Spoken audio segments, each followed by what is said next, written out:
Hello everyone on YouTube, MainManSWE here, everyone's favorite Tekken dad. I mean literally a dad. Wilhelm, 2 years now. Time really flies, man, when you're a parent. I see him play on that arcade machine. Every day he wants to play... I'm going out on a tangent here, but it's just beautiful.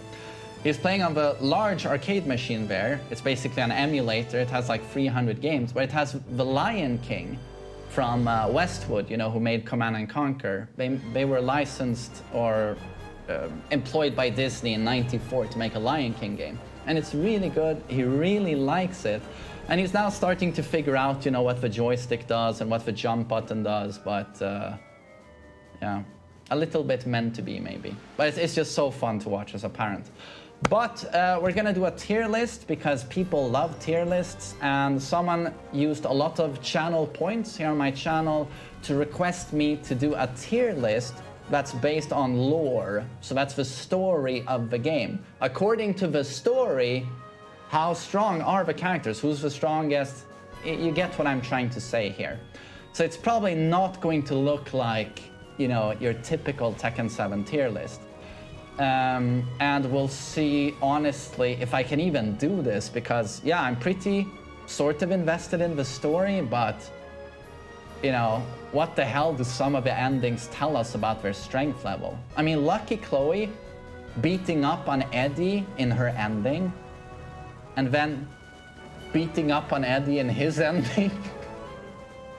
You Eddie players don't have it too easy, you know. Season 4 drops, you get no buffs, and in Chloe's ending, you get beaten up, and in your ending, you get fisted by Chloe.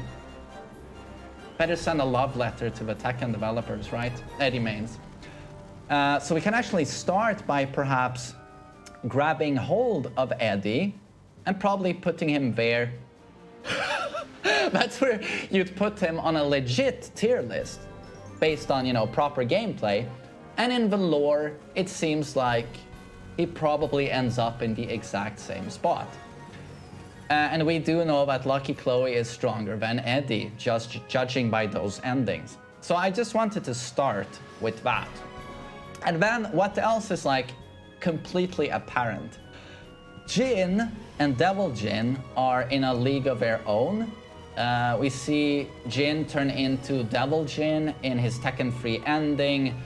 We've seen the strength of Devil Jin in multiple other endings and in the Blood Vengeance movie. You know what it is, he's your very basic protagonist. Although Jin has a streak of being a naughty bastard as well. So this is where you actually have to give the developers a little bit of cred. There is some duality to the character Jin. Thank God, he's not Goku, you know. Let's see. Where is Jin though? I'm speaking so highly of you, yet I can't find you. So who's the strongest, Jin or Devil Jin? We'll give it to Jin. He beats up on Heihachi, he beats up on Kazuya, he beats up on Jinpachi. He seems pretty unstoppable. Devil Jin, probably as strong.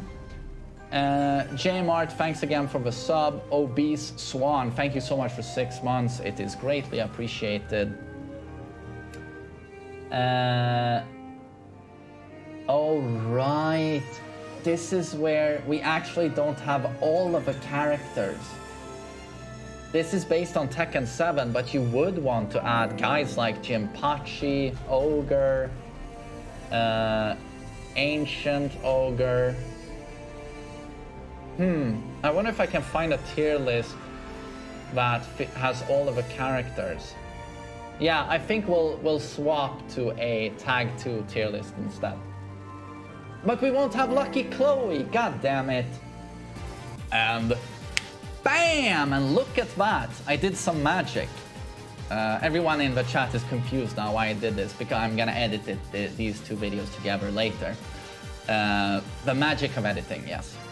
So, this is Tag 2, and as you can see, we have a whole lot of different characters here. We have Jinpachi, and we have a lot of, you know, characters like Ogre. And when you talk about the story of this game, those characters are a little bit more important than your Lucky Chloes and Claudios. But we can start again by putting Eddie in the bottom, and Lucky Chloe would be here, as you saw previously. But yes, let's just continue. Jin is obviously at the top. And then, knowing my Tekken story really well, I know that here you want to go into ogres quite early on, but Paul, and this is something a lot of people actually don't know, Paul beat Ancient Ogre in Tekken 3. Jin never fought Ancient Ogre. Paul beat all of his stages. I mean, he was speedrunning. He beat all of his stages ahead of Jin, fisted everyone. He's the first one to the temple, sees Ancient Ogre, grabs him, does his forward 1+2 into the wall, and Ogre's like, oh, what's going on? He can't even react. And then he does his death fist onto the wall. And Ancient Ogre dies immediately. And Paul's like, oh, I just won the tournament. Was this it? Was this it? And he leaves. And then he thinks he's the champ, but then Ancient Ogre slowly transforms. And transforms into a true ogre, his final form. And that's when Jin shows up and is like, oh, so he never even saw Ancient Ogre. So he fights true ogre, beats him, and that's that. So Paul is insanely fucking strong, according to the lore. And you know, he goes toe to toe with Kazuya, and Kazuya's no fucking slouch. Like, they were the Ryu and Ken. So yes, Paul is up there. And honestly, maybe you'd even put him here, but we're gonna try and make it as detailed as possible. We're gonna put him there. And honestly, Kazuya goes here. You know, maybe it's like this. And then we're going to put, where is my Ancient Ogre? Ancient Ogre would get smoked by Kazuya as well. I have no doubts about that. Heihachi also is up there. And then, but the question is, like, what form is stronger? You'd probably say True Ogre is stronger than Ancient Ogre, but I don't think he's, like, that much stronger. I think he's just slightly stronger. We don't have too much to go off here, but I would assume that is the case.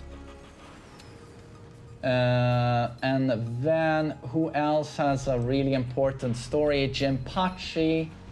You have normal Jinpachi, but then you have the final boss Jinpachi that is sort of merged with the Devil Gene. I don't think they ever explain that fully, but I believe he is up here as well.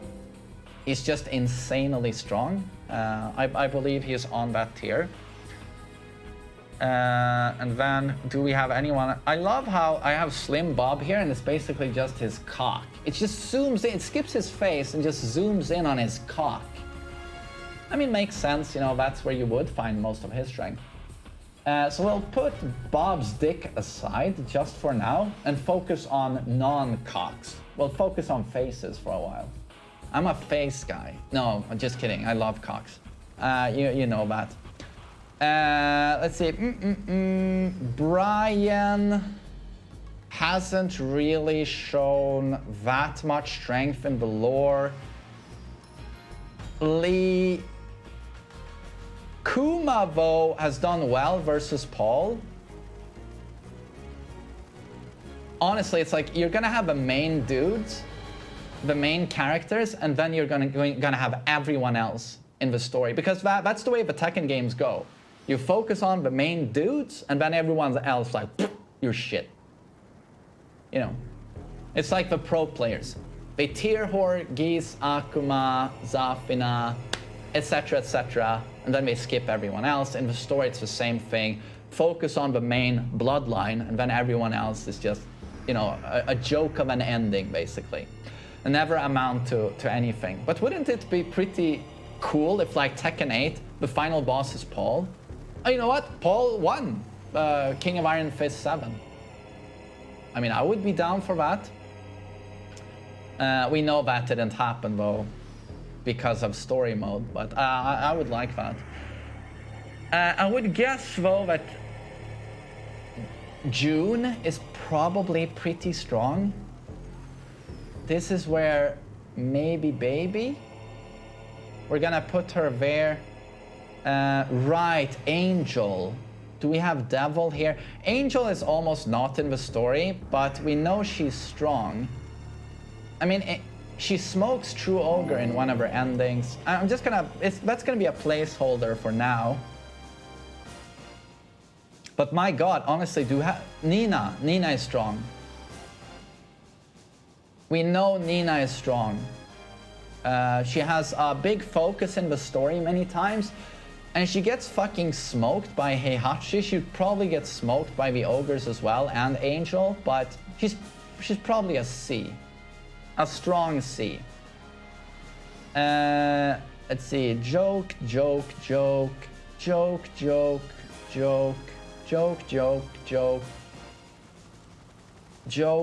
Is everyone else a joke? Oh, Unknown.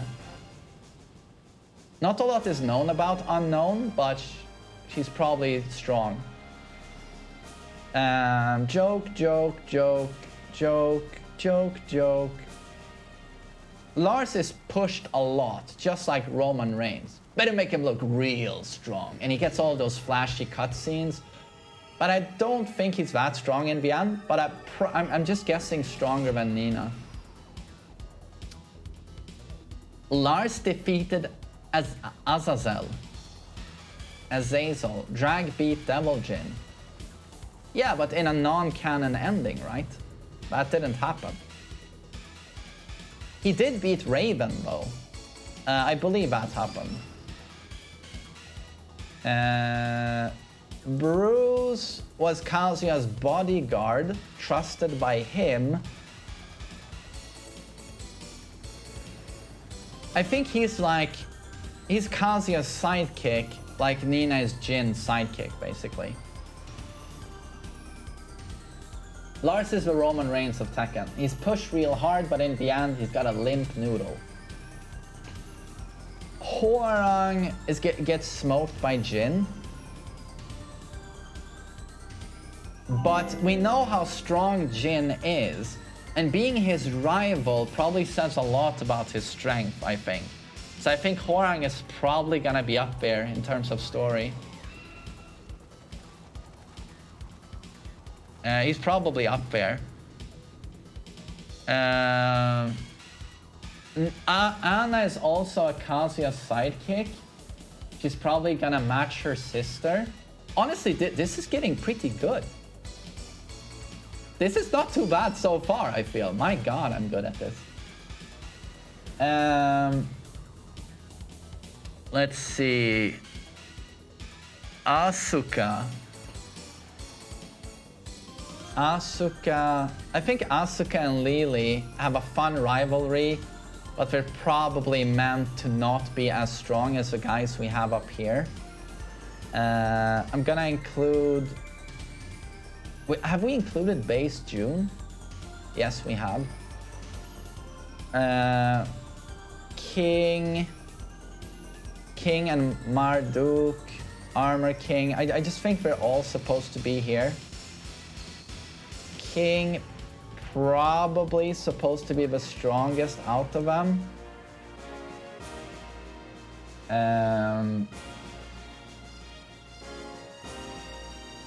And then Alisa has some resemblance of a story in the Tekken 6 scenario campaign. However, God, it's definitely not up there. Maybe here? I don't think she's meant to be able to touch these guys, but maybe she's supposed to be stronger than them. Steve and Dragunov are shown to be able to do stuff. And so is Lee, being the adoptive son of Heihachi. Lee is definitely meant to be strong. Boscanovic in the story is not known to be a fighter in the lore. Brian is a beast. He's a beast. And he smokes Yoshimitsu. Where is Yoshimitsu? There he is. I'll put Yoshimitsu here. Christie, just like Eddie, is probably supposed to be trash. Miguel is honestly trash. He desperately wants to get revenge on Jin, but Jin basically goes and he falls down. And then Jacks are pretty strong. Oh, Pancho Villa, thank you so much for half a year of support. Kind D.O. Thank you very much. For his kind heart and working orphanage. King. Oh, yeah, King. I love King. I mean, King. I love King's story. Original King was a badass, but I just don't see him being very strong. He's basically one of the characters they removed, for Tekken 3. Original King died, and then you have King the Second, and it's basically their way of saying, Beck is a bitch. He gets killed by Ancient Ogre. He's gone. Ancient Ogre has some of his moves. And I don't think King the Second is supposed to be much stronger than the original King. Original King could one-hit you with Octopus Stretch, for God's sakes. Alex is a joke. Mokujin is a dark horse, basically. We don't know.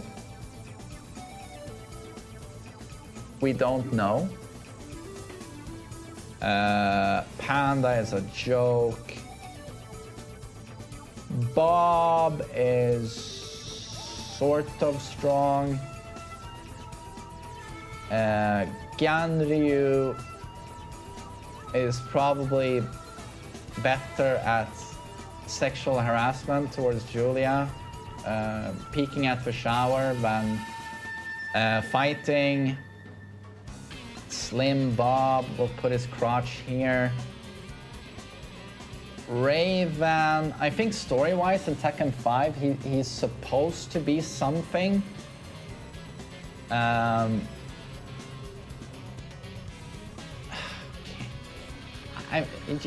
He's just hyped a lot, so same with Feng Wei, we're just hyped so much.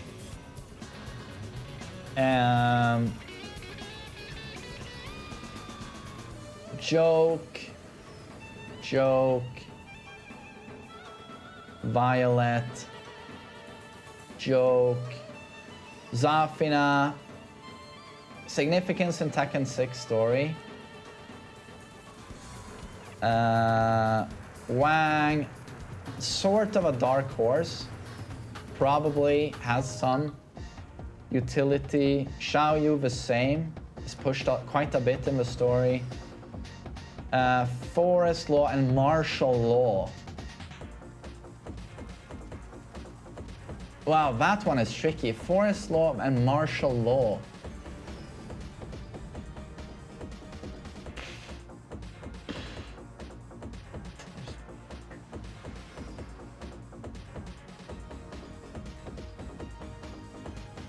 I don't think Marshall should go next to Paul. Paul, like on paper, has done incredible stuff.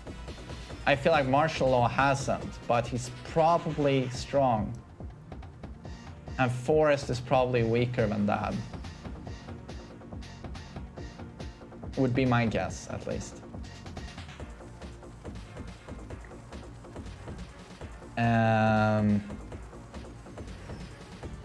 Combot is a dark horse. Leo is sort of a joke. P-Jack flies and farts. Miharu is a sort of a joke. Michelle Chang. I have no idea.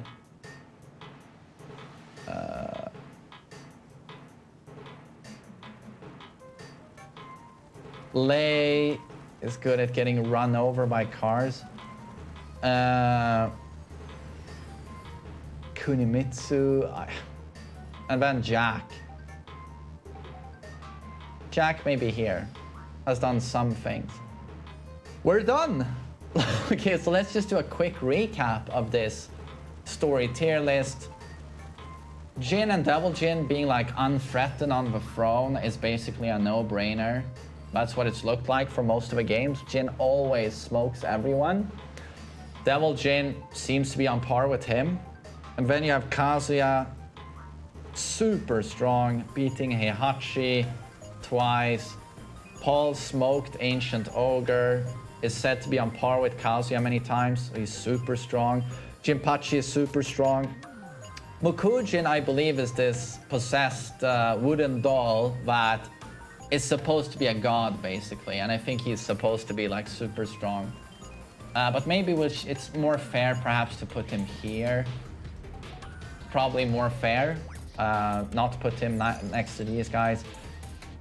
True Ogre says itself, Ancient Ogre, Angel, which is basically the power of light, Devil, power of darkness. I think they're supposed to be their equals, just opposites. Unknown says itself, Hwoarang, Martial Law, Lars, he's pushed real hard. And then Nina Anna, Lee.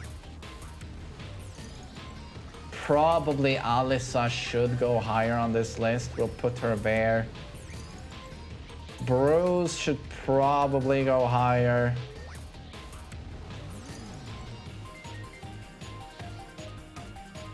Brian here maybe. June. I think June and Kuma go higher. Kuma's done really well versus Paul. Heihachi's pet.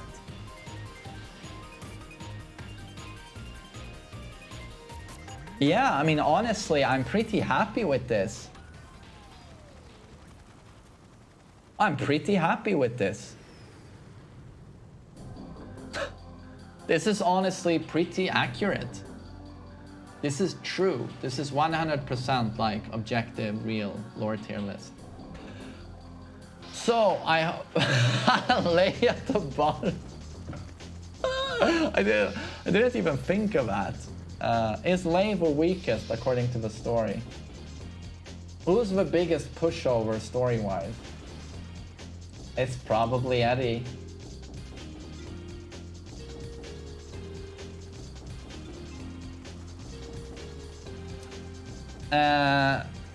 So yeah, I'm really happy with this list. And I hope you all enjoyed listening to me both on YouTube and on Twitch. Thanks for watching.